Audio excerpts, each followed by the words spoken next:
Violence in video games. It's been an issue that's faded in and out. The biggest controversy in video games of all time was centered around Mortal Kombat.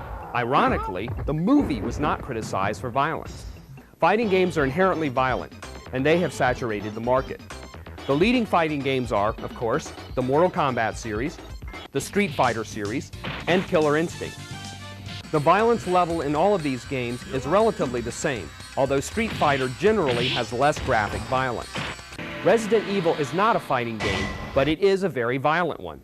You have to shoot zombies several times to kill them, and the ultra-realistic animation and sound effects don't butter this over. Savage dogs burst through windows and try to tear you to shreds.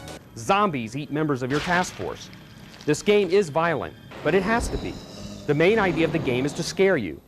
When those dogs first jump out at you, you jump 3 feet high. If this were a movie, you'd wet your pants. You're stranded in this spooky mansion, and you can't go outside because you'll get eaten alive by God knows what. Is the violence in these games wrong? It's really hard for us to say that it's wrong. As for street fighting games, though, we definitely think they lack substance.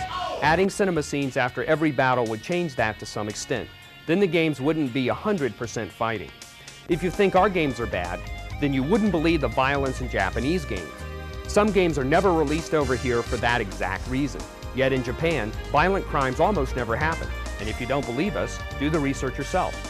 Violence in video games is not a problem for the majority of people, but that doesn't mean we should ignore the issue.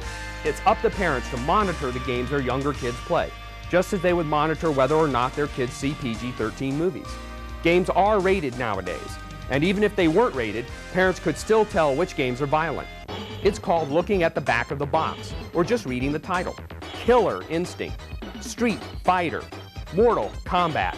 Come on, folks, it couldn't be more obvious.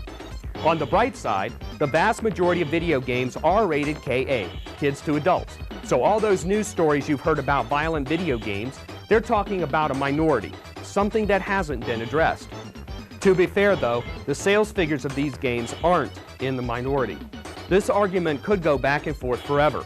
The point is, just to be informed so you can make an informed decision. And that's one of the principles on which Flights of Fantasy was founded.